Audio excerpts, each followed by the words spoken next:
we have to talk about consciousness.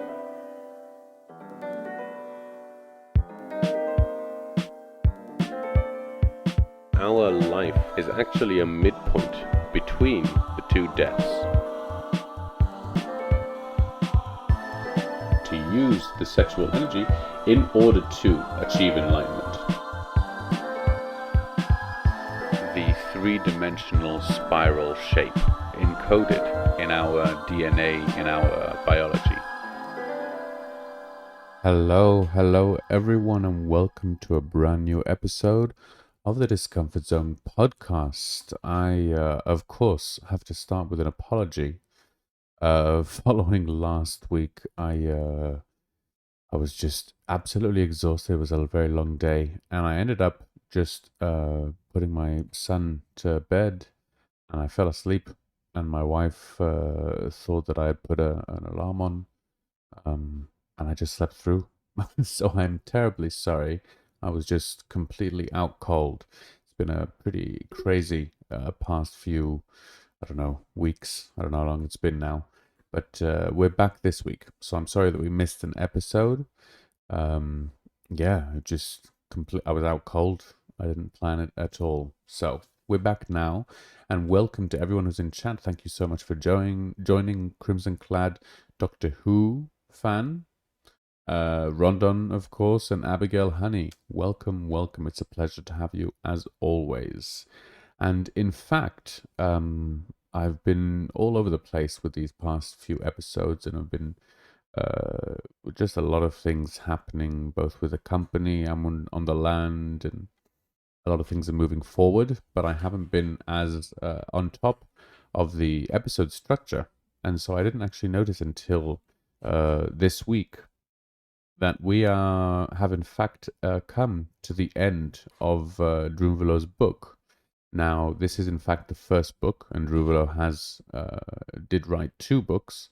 But as I mentioned, I believe at the beginning that we're going to be talking about the first one, where I believe a lot of the theoretical information that's a lot more suitable for podcasting is available. And of course, if you'd like and if you're interested, I highly recommend carrying on reading with the second book, or even reading the first one uh, the whole way through to get the whole picture. But nevertheless, that means that this is a rather exciting episode, assuming that we're going to get through everything that I have, which I think we should be able to. We'll see how it goes. But we, in fact, will be sort of wrapping up this season, this series about Drunvalo and his book, and really about the whole subject of sacred geometry in general. And we'll see next week what kind of episode we'll do. I might do, I don't know, a Q&A or a bit of a sum up of the subject and introduction for the next one. Um, or I'll see if we have anything else that grabs my attention, because there's a few ideas for an episode that I had. So we'll see how it goes. If you have any ideas, obviously you're more than welcome to share them here in chat or in any comments anywhere where you're listening to the podcast. I'm pretty sure you can reach me and let me know. So, without further ado, let's get started, because we sort of left off a fortnight ago right in the middle. And if you recall, for those who were here, we were talking about synchronicity in general, and I shared some of the synchronicities from my life, following Drunvalo's experience that he had, where he was studying these shapes from sacred geometry. And one night, when he was having real trouble with this question that he was given, a person who claimed to be from the Freemasons simply came knocking on his door and told him that it was sent there to help him with this problem.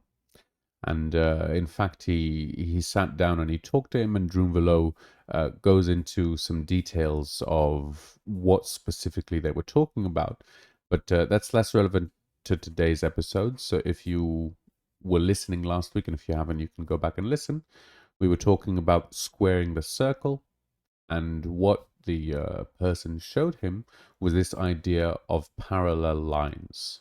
And we mentioned that in sacred geometry, there are certain uh, methods and techniques that you can use to sort of find shapes, discover new shapes that are hidden within these drawings, within the relationships between the current lines and shapes that exist. And one of those, as we've seen, is, for example, drawing lines from the centers of different spheres, or, connecting the edges or connecting the corners of different shapes. And another technique, and this was the technique that he was given, that Drunvalo was given by this guy, is parallel lines, drawing these lines that are parallel to existing lines and using that to create new shapes. And the image that we had last week, which was of the famous Freemasons, basically symbol. I don't know what to call it, but like the famous sign that they have with the G in the middle and the two triangles that are sort of parallel to each side. And using that, Drunvalo was actually able, although the person didn't know what the answer was, to remind you, Drunvalo was tasked with finding the squaring of the circle and the square inside Metatron's cube. And so, just for those who are curious, the solution was that actually Drunvalo was looking at Metatron's cube, as we always have, as a two-dimensional representation, but it's actually a three-dimensional shape. And when he looked at it as three-dimensional and rotated it, he could see those spheres in the center as being four spheres sort of directly forming a square together, which was the shape, as we mentioned, that is one of the basic biological shapes that comes with the creation of life. So all of these points together, all of these different things are coming to show how sacred geometry is expressed in biological life, and the importance of these Platonic shapes and other shapes from sacred geometry in our understanding and really our sort of perception of the different motions of life, the different flow of energy. It relates to all of life in its natural sense as we know it. And this is really the subject of this week's episode. So we've been talking a lot about the examples, and we're going to go over a few more of them in this episode. But since this is the sort of final episode, I wanted to sum up the idea of sacred geometry in general, and to try and give my perspective on how I view the subject and how it's impacted my life. Oh, I have to fix this cable. I apologize. Oh, vaccines cause avian flu. Great to have you here. Welcome. Welcome as always. Hang on just 1 minute. I'm going to fix this mic. Okay. I hope that's done the job. So, let's get started. As we can see, not we can see, sorry, for those who are listening, we're talking about the different instances of sacred geometry in our lives. And I wanted to share a quote. Oh my gosh, sorry, that's the volume has gone right up. Yes. I wanted to share a quote, which I believe I've sort of mentioned perhaps before, but it's a very important one, and we haven't spent a whole lot of time on it. And I thought this was a good opportunity to go into it now that we have all of this background information that we've been talking about with the book up until now, basically. And the quote is this: "The human body is a measuring stick for the universe." Now, I think this is a rather sort of difficult quote to, I don't know, appreciate, at least in the beginning, because there are two problems with it. First, what does that mean? What does a measuring stick mean? Is it a tool to be used by someone for something? Is it just a, relation, a point of reference? And the other problem is, why is this important to us? What do we care if the human body is, a yardstick for the universe? And I'd like to approach both of these sort of problems and try and give my personal perspective, because I first heard about this quote. I'm not sure exactly in which book. It's a very famous quote in the world of sort of hermeticism, really. This whole thing of sacred geometry, it's a cornerstone from that whole area of, I don't know, knowledge or science, whatever you want to call it. And when I first read it, although I had come with some experience and background in the subject, I couldn't quite understand and appreciate how important this is. And obviously, uh, the easy answer would be, well, this quote basically ties human beings into nature, both slightly, fighting against the anthropocentric view that humans are special, humans are different. Although the human body as a measuring stick can be seen as something special to humans, it also ties the humans into this natural process as being an outcome of it and always related to it, right down to the physical body. Um, but the other thing I would like to actually talk about is that within this sentence, it seems to be wisdom that's quite lost in today's world.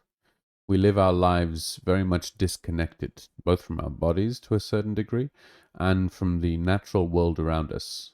And any interaction that we have, with these um, parts of nature is usually moderated and mediated by technology in one form or another, whether it's looking at the weather app or putting on a piece of clothing to warm us. These are all buffers that separate us from the real world, from the natural world. And this claim of the human body being a specimen, an example that can be uh, easily accessed and studied in order to learn about the relationships of the universe, I feel can really help heal and give us really access to this ancient forgotten knowledge and this feeling of connection that we're not actually sort of simply super monkeys who have developed the ability to use technologies and therefore don't need to be aware of their body in any way. But with this information of sacred geometry, with this way of thinking about it and experiencing it, we can actually study our bodies, study our own physical um, relations inside our body, and learn things about the universe at large. And I think that perspective, that idea, whether it's true or not, put aside for a moment, that idea is a very powerful one, especially for those of us, as I'm sure I think we all feel at times, that sometimes access to information seems to be holding us back. And even if we want to know something, even today with the age of internet, trying to learn something, trying to understand where to look in order to learn something, and trying to learn, as it were, the truth and not get sidetracked by something that is untrue or, go down the wrong path. Can be quite challenging sometimes, and it certainly helps to have a guide of one kind or another, but finding a guide that you can trust is the same problem. Well, here is once again something that I very much like and appreciate, a source of information that is ourselves, and to each his own. And we all have a unique and different body that is unlike any other. And yet we clearly have a lot of similarities. And a lot of these similarities and really sort of general designs of biology, general designs that have developed or evolved throughout life, are apparent in all of us, and indeed, in many cases, as we'll see, in the whole of the biological world. So, I'm just going to mention a few, and before we go through too many of them, I do want to say that if any of this is interesting to you and you've never heard of it, you've never seen any pictures, you've never really studied, then just Google very quickly sacred geometry in biology, and you'll probably find some very nice and interesting pictures to start looking at. But beyond this general sacred geometry in life, we're going to talk about some specific shapes and patterns that we've mentioned before, and we've actually touched upon in different episodes. And I thought it would be good to give it a general summing up, trying to put it all together and see how it all fits. And so the first thing that we're going to talk about, which Drunvalo talks about, is what came from this circling the square, and what was the relationship that he discovered there. And as I think we've mentioned in the past episode, what he discovered was the phi ratio. Now, we've mentioned it quite a few times, but for those who are listening for the first time, the phi ratio, the golden mean ratio, is a very special, basically mathematical number, and it's a very unique relationship, a very unique series of numbers that is one of the few series, I think maybe the only one, I can't remember if there is another one, that only needs 2 digits in order to discover the series. And that's one of its sort of very interesting relationships. But it can be expressed in many different ways, and one of the ways is, for example, in length. And so if you look at it, it's about 1 to 1.6, the relationship between the two. So slightly more than 1.5, yeah? And if you look at two sort of lengths of whatever, 2 lengths, you want one to be slightly more than half its length, and that's more or less the relation, the phi ratio. Now, this phi ratio appears in many, many different things that we've talked about. It appears in art. It's a very well-known, well-studied, curious phenomenon, mainly from maths and from geometry. But indeed, with Drunvalo's perspective on it, this is actually a very sacred and very spiritual sequence and sort of relation, as it were. And so he talks about the instances of the phi ratio in various different parts of biology, and indeed inside the human body. And this was part of this idea that the human body is a representation, is a living specimen of sacred geometry. So we can look at just a few very simple examples. The first being the navel point. And this is also a very important point that we'll see if at the end of the show we have some time. We can talk a little bit more about what Drunvalo says. But for now, the navel point itself is usually around sort of the phi ratio of the our height. So from the navel down is about 1.6, from the navel up, slightly higher than our midpoint.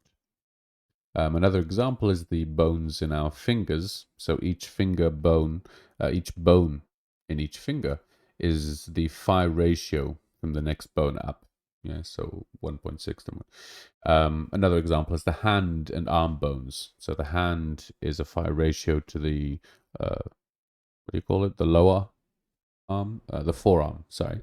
And the forearm is the phi ratio to the upper arm. And there's many, many different examples of these. Again, if you want to look up phi ratio in the human body, and you'll find so many really known examples. This is not in any way sort of debatable or something that people are sort of arguing over. The meaning, the importance, the significance of this is certainly something that not everyone agrees. But in terms of its existence in examples, we can see it in the bone structure of fish, of frogs, in the wing shape of butterflies, in pine cones and the way that they're growing, etc., etc., etc. There are many, many examples of this ratio appearing in nature. So we're not going to go too much more into that. But first, there is another quote that I wanted to talk about. And I feel that this quote is sort of comes together with the previous quote about the human body. And this is a more famous quote, I think, which is as above, so below. This is more or less the ethos of sort of all Hermeticism, really and truly. And as above, so below, we've also mentioned a few times before, and just to recap quickly, um, the events or indeed the whole reality of what's referred to here as above, which is both the heavens as a metaphor and the heavens as the physical skies or space above Earth, are not just influencing what's happening down below here on Earth, but actually are a sort of reflection or mirror image, one of the other. And it's not that it's one direction from above, so below, but as above, so below also implies that they are affecting each other, that they are both connected and related. And this sentence again is can be a slightly difficult one to accept, and it sounds like we're getting into these murky areas of, I don't know, fate, or this kind of look up the stars and see what will happen. But I think that it's something deeper, and it relates again to the same thought and the same belief that underlies the previous quote, which is there is this connection between the human body and between human events that are happening here on Earth, that are evolving here on Earth, and those beings or celestial bodies, or the reality that is going on up above, as it were, both with the god's temperament in different cultures and in the celestial bodies that are orbiting planet Earth and in our solar system, and indeed further on from there. And so, oh, Rondon, that's a wonderful gift you've shared, because we're just coming up to that now. I can see we're good on time. Excellent. So, if we look at these two quotes, and again, these two quotes are a sort of summary. They try to encapsulate a lot of different information. They can be unpacked in a lot of different ways. There's a lot that we can get into, and I do feel that we've gone over at least some of the subjects so far in the series. So I'm slightly skimming over them, but just to sort of recap and put it all together. When we're thinking about this subject of sacred geometry and its relationship to our personal lives, what these ancient teachings are claiming, if we care to believe, is that we are never that far from this miracle of life, of creation, that within our bodies, although we feel a certain subjective experience of being happy or sad, etc., and although we understand or accept this scientific perception of the body as this machine that's miraculously sort of ticking away and working in a very mechanistic sort of way, we have this other perspective of this miraculous, sort of not mechanical, but biological, in a very fundamental way, not in the same breathing, living, feeling way that we think of organisms, but in a fundamental way of the shape and the form, basically influencing the function or coming out of the function, having these very, very basic, uh, simple shapes like the pyramid, like the cube, like the sphere, and being able to interact, the energy that comprises these shapes, interacting in these very unique and sort of simply starting to evolve into more complex patterns that are really at the basis of this experience that we call life and that we call our bodies, etc., etc. That underlying all of our existence at this very, very basic level, there are these tremendously simple and important sacred shapes that are, to a certain extent, governing our being in one way or another. And so, I don't know, for me at least, it feels a very exciting notion, and it certainly instills in me a want to study these shapes, this science, to better understand not just my physical body, but indeed the consciousness that is sort of interconnected with it and that has, to a certain degree, grown out of it, or at least alongside with it. So that's a little bit about the those quotes in sacred geometry. And we've mentioned the phi ratio. Now, I said maybe I should clear this up, because I I said ratio and I said series, and I didn't actually um, really explain what I mean by that. So let me try and clear that up very quickly before we move on. The golden mean ratio is, as it says, the phi ratio. Sorry, the phi ratio is a ratio between two numbers, and that ratio can be expressed as length, meaning one length and 1.6 that length. It can be expressed in size, for example, in the diameter of something, etc., etc. And it can also just be expressed as a number. Yeah, so 1 to 1.6, and then the exact number is 1.618, etc., etc. All of those are the ratio of the phi, the phi ratio. Now, if we look at Rondon's beautiful GIF, we can see what's known as the golden mean spiral. Now, this spiral is created by taking different lengths of this spiral and curving it not to be a linear spiral. So for those who are listening, to go into a little bit of the visualization through words, a linear spiral is basically a spiral that's exactly the same distance and the same curve throughout. So it can go on forever, but eventually it will get into the center of it. And this spiral sort of never grows in proportion, never changes in proportion. It looks absolutely symmetrical, and from whatever point you look around it, it will look the same. That's a linear spiral because the spiral itself is a constant. What we have with the golden mean spiral is the curve of the spiral is constantly changing. So it starts out as a very, very tight spiral, very, very close together at the center. But as it goes out, the spiral itself changes and grows, and the curve becomes sort of wider, as it were, and the spiral becomes bigger. So it's actually changing as it goes through. And that change in the spiral, the ratio between each of the curves, is the phi ratio. So if you take the phi ratio and apply it to the different curves, and we'll see in a minute how we can do that, what you get when you follow those points is the golden mean spiral. Sorry about that. Okay. So that's just a little bit about what we mean by phi, by the phi ratio, by the golden mean spiral, and the differences between them.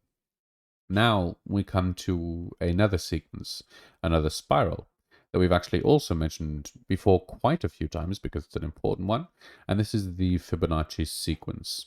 So once again, just for those who are joining with no prior knowledge, the Fibonacci sequence is nature's answer to the golden mean spiral. And I'll explain what I mean by that. We said that when we look throughout nature, we see the golden mean spiral appearing in many different places. We would talk about the phi ratio between the bones, but the spiral itself actually appears in various famous examples like seashells and like pine cones, and a few other things in various plants. The way that they grow out petals is usually the golden mean spiral. However, well, I should say that's not entirely true.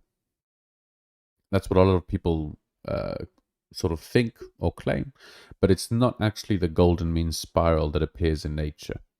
And the reason for this is that one of the fascinating facts about the phi ratio and the golden mean spiral is that it doesn't actually have a beginning or an end. And so most sequences don't have an end, but all sequences to a certain degree have a point of origin, a point where they start, and from that point you can continue. But with the phi ratio, it's what's called a rational number.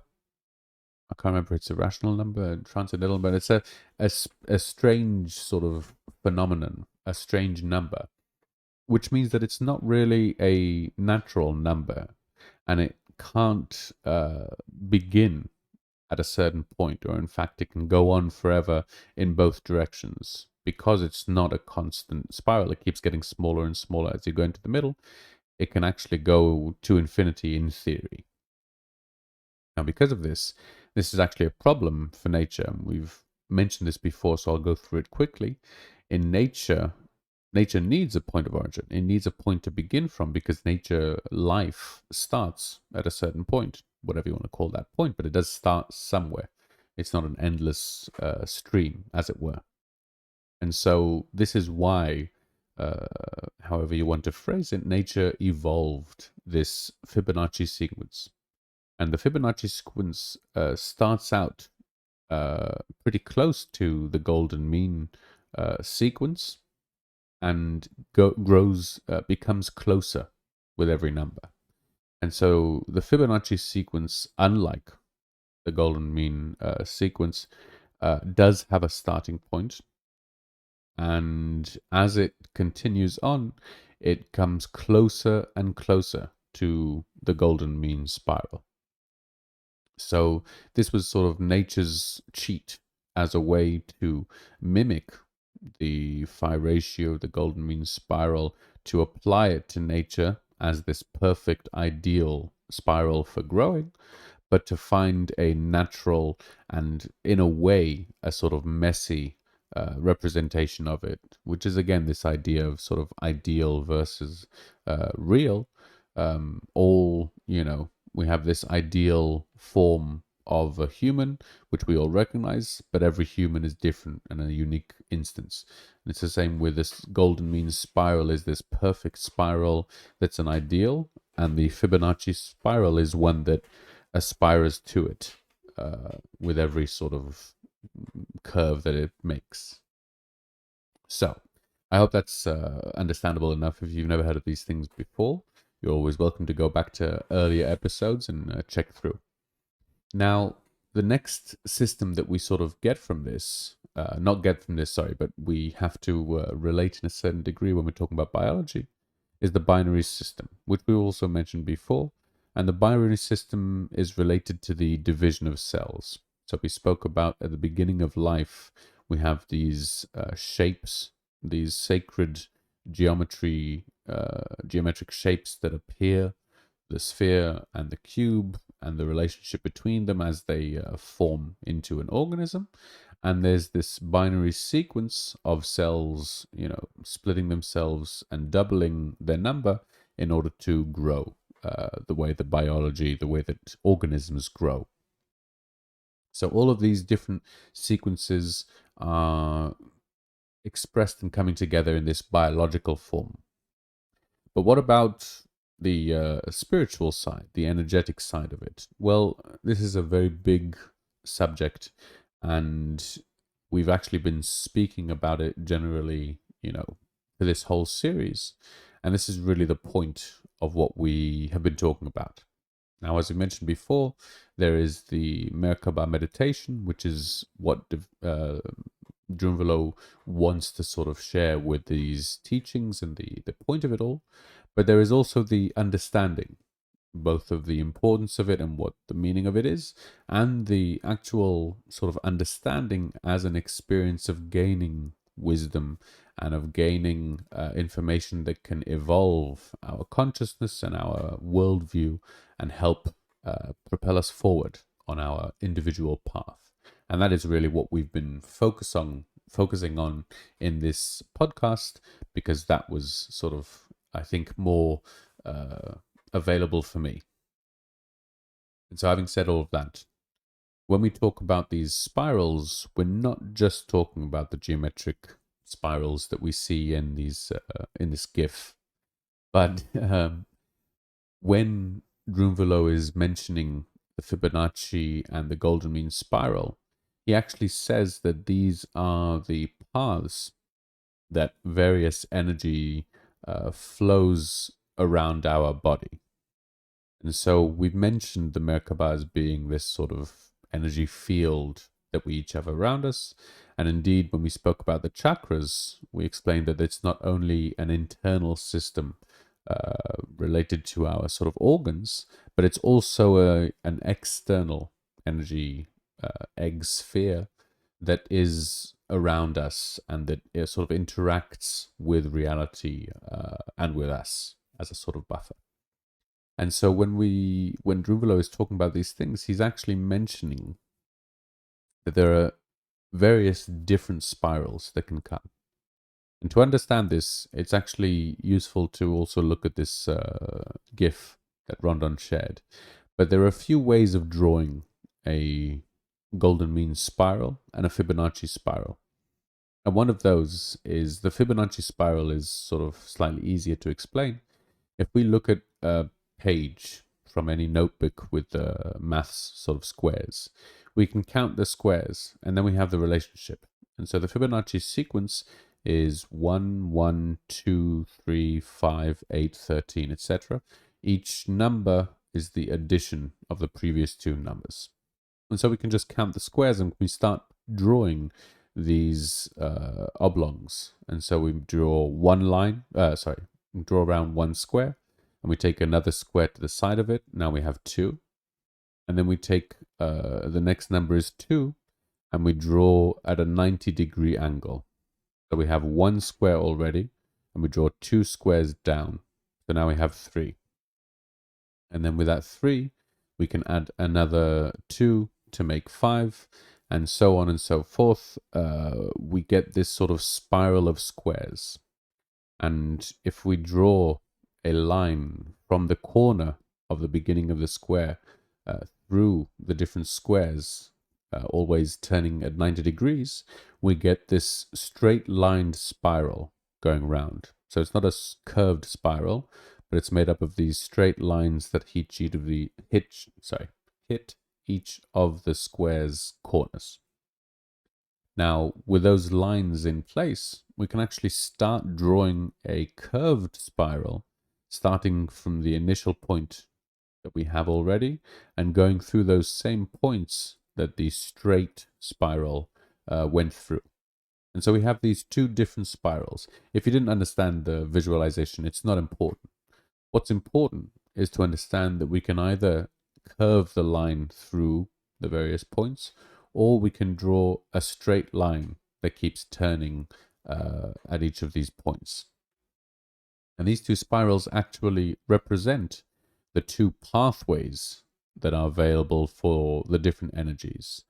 And these relate to the masculine and the feminine the masculine and feminine path that these energy spirals go through.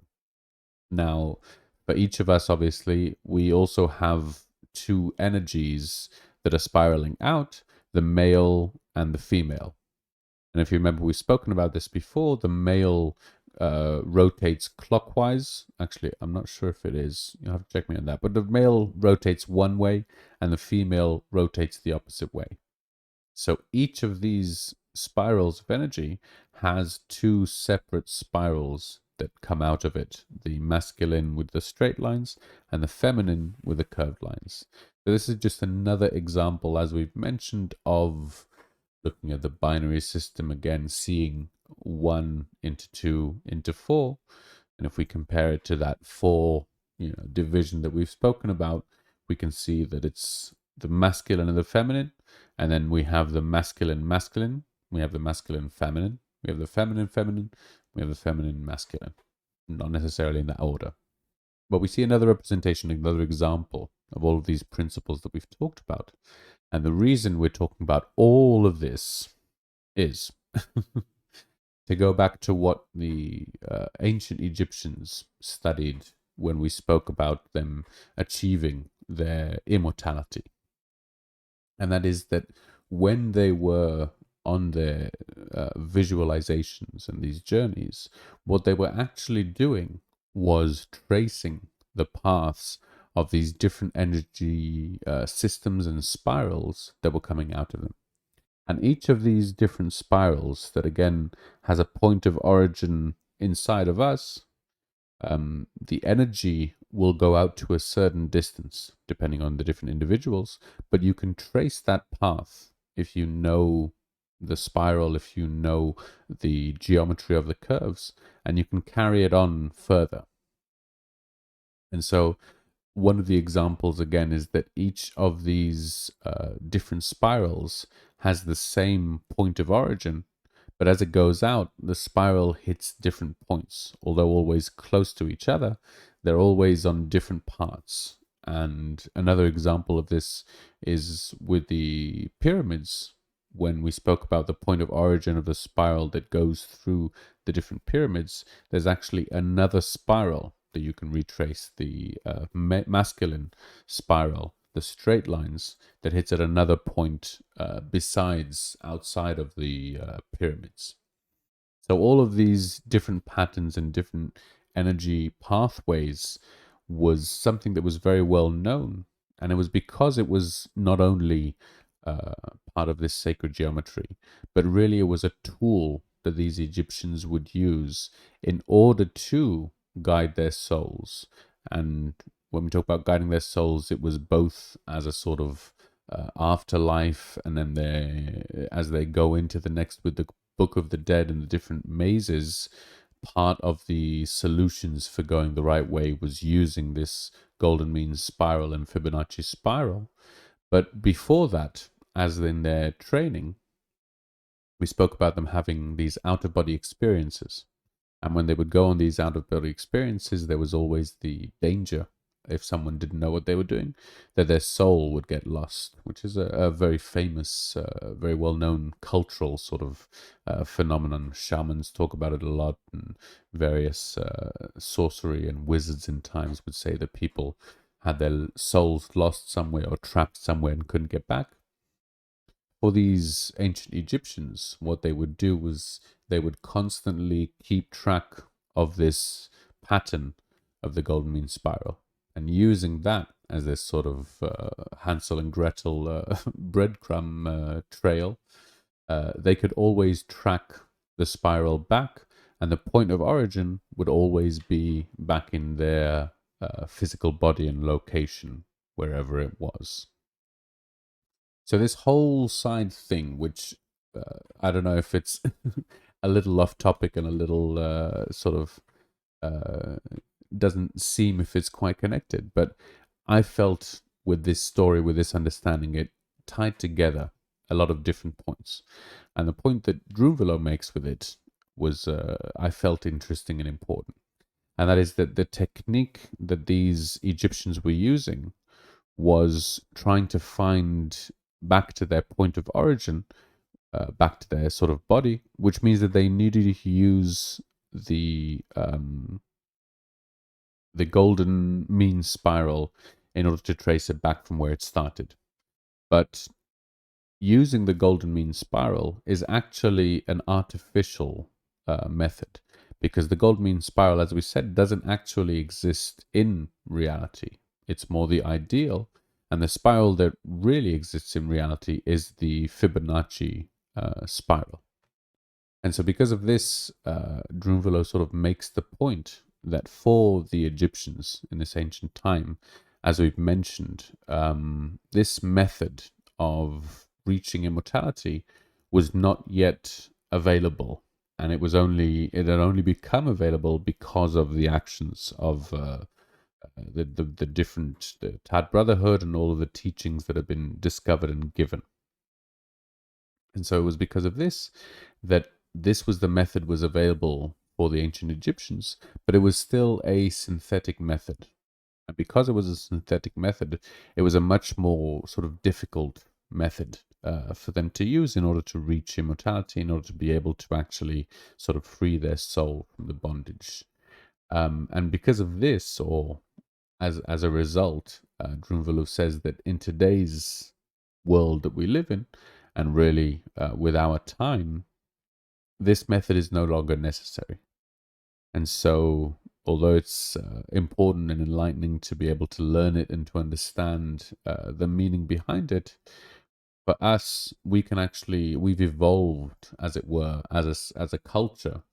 Our consciousness has developed to the point where we can use the natural awakening of our Merkaba and using the natural systems that are already found inside our body in order to attain this, achieve this immortality and enlightenment. So this was really the final say that Drunvalo had to talk about, and I felt it was important to mention it.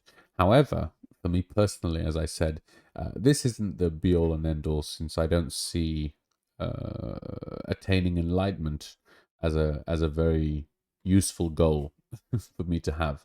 I view it as sort of growth. It's like an endless journey you're walking on, and so it's a good thing to keep in mind, but it's definitely not something that I am sort of planning for.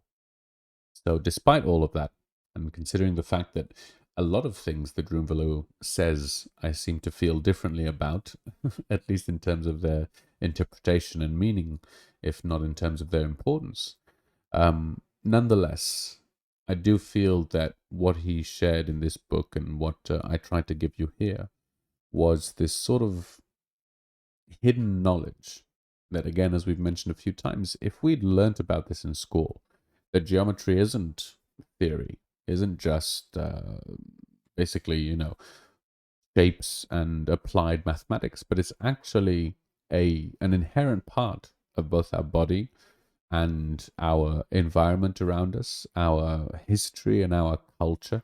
These are things that are taught in all sort of in different specialist areas and fields, but they're not considered important for the general public. And I think that the mind-blowing part out of all of this, to bring it back again to what we were mentioning, Drunvalo says, and in fact this is the last part of the first book, he talks about the fruit of life. If you remember that shape that we arrived at, the pattern, the final pattern that comes out of all of the different shapes of life and the different patterns of life, we have this fruit of life, which are the 13 circles. And what this shape basically holds in it is what Drunvalo calls informational systems. And so the first system that we talked about was really the basic platonic solids, the relationships between them. Obviously, we didn't talk about everything there is to know, since it's a huge system in and of itself. But that whole side of the platonic solids and those basic shapes comes, or is called, according to Drunvalo, the first informational system that we have from the fruit of life.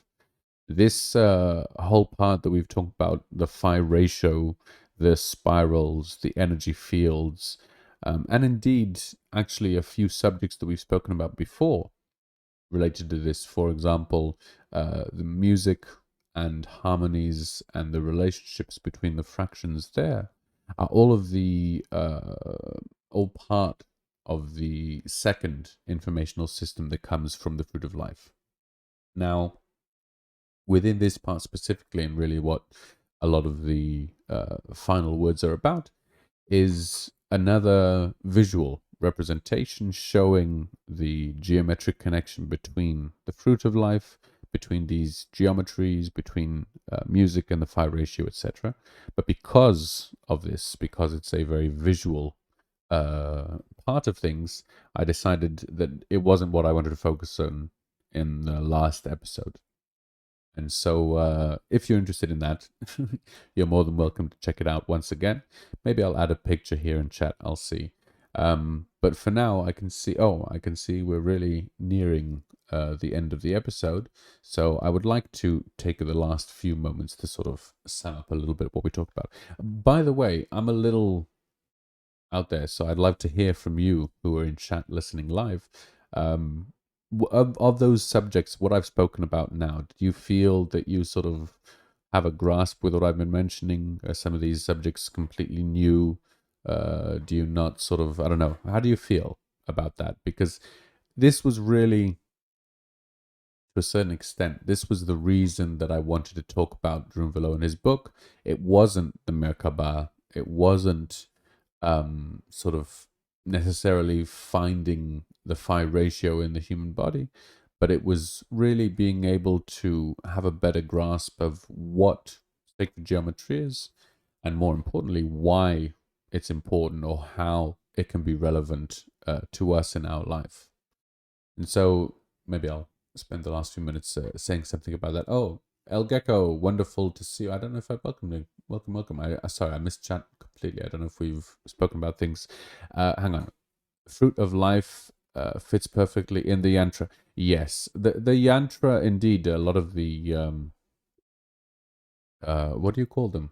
Oh my gosh, I've forgotten the word. Not mantra, but the Buddhist shapes and circles that they draw. Gosh, my mind is gone completely blank. I apologize, but the method for liberation that comes from Buddhism, which involves drawing these shapes, is sacred geometry. Absolutely, it's another instance, another example of harnessing the power of sacred geometry. Simply visualizing it and being exposed to it as having an effect on our consciousness. And it seems that idea, I think, mandala, thank you very much, mandala. Sorry, I completely forgot that. It seems a very odd idea that looking at something will have a profound effect on my consciousness. And I think if I hadn't experienced it, I probably wouldn't believe it quite so eagerly. And certainly if someone came to me and said, you know, the cube is really meaningful. It's got a lot of information in it. I think they were quite mad. But as someone who is a self-proclaimed madman, I feel the need to share this information in saying that this field of sacred geometry, in the way that it changed my perception, at least one of them, was that beyond sort of we have all of this layer of my self-importance and grandiose notions of who I am and who I want to be and why I'm here, my purpose in life, etc., etc. And then we can keep scaling down and see, you know, less important, as it were, parts of ourselves, down to, you know, the bacteria that's living inside of us or the cells that make up our body. And if we took one cell, we wouldn't give it much importance. But if we break it down even smaller than that, we can get down into these very, very basic fundamental things. Those shapes of sacred geometry are sort of equally valid as a layer of this reality. And in fact, they are directly related to what I recognize as my personal experience, my personal consciousness and importance. And to see that, to be able to see this connection, not just for me personally as electrons that are whizzing around in this way that I can't quite understand, but that these same basic shapes that I can draw very easily, that we are so familiar with in our everyday lives, you know, the pyramid, the cube, are in fact so familiar because they are so fundamental, and they are such a important building block of this reality that we live in. Okay, wow. I had a lot more that I wanted to get through, but I can see we're almost out of time. So I wanted to respond. First of all, oh, vaccines cause inflow. I was just going to ask if you have a show, but I can see that you don't have a show today. That's a shame, but if you're needed, it's well understood. Hopefully next week. You'll write a post about it. Excellent. So if you're on Hive, you're welcome to check that out. Krim, are you on later? In 3 hours, right? 3 hours? I think so. Correct me if I'm wrong. But nevertheless, oh my gosh, I feel like we have so much more to say. Okay. We'll see. I'm not sure yet. You know what? You let me know if you have a choice one way or another. If you'd like next week for us to go over some more of the things here, or I'll be honest with you. I did enjoy Drunvalo in the book, But at this point, in terms of the podcast, it has been getting I'm ready to move on. So, as far as I'm concerned, I think we've covered a lot of information in this whole series on Droomvelo, and this was a very important part for me of my story, of this story, getting a lot of these concepts and ideas out there and out the way so that we could sort of move on to other ideas and theories and narratives. I'm so sorry. I don't know what's going on with my throat today. Anyway, but yes, that was my idea. So hopefully, what episode are we? I think this is episode 58, something like that. Gosh, so we're nearing 60, starting our technically fourth season. So I'm very excited. I would like to take this opportunity to thank all of you who are here in chat, who are here every week. It really is appreciated, and it means so much to me. So thank you so much for being here and for joining me through this crazy journey down various rabbit holes. And of course, to those who are listening to this, not the live show, but on a podcast app, thank you very, very much as well. It is much appreciated. I'm very happy to say that we are slowly growing. With every episode, we get a few more unique listeners, and hopefully with this growing enough, we'll be able to sustain it more, because at the moment, sorry about that, at the moment this counts as definitely a passion project, since it's not generating enough to really cover the costs. But I hope that in future we'll be able to get more backing, and with that possibly be able to up the production value just a little bit, go back to the video, etc., etc. So all of that is thanks to you who are listening live, to you who are listening to the recording, to you who are supporting me on Hive with your upvotes, to you who are listening and downloading the show on the podcast and subscribing. It is all very, very much appreciated, and I hope that you continue to enjoy the new episodes that we have, because I have to tell you, I'm quite excited about the next series. We've got a lot of great stuff coming. We're going to go a little bit back into the Anunnaki, but indeed we're also going to be marrying the Sitchin's view of the Anunnaki with Drunvelo's sort of perspective on Thoth and these different beings. So it should be exciting. I'm all for marrying distant and confusing ideas together. It really is a passion of mine. So, great things to look forward to coming up in the next couple of weeks. And again, I apologize. It's really been absolutely crazy. I have to tell you, it's now 12 o'clock, and we were up at 5 a.m. this morning with the little one.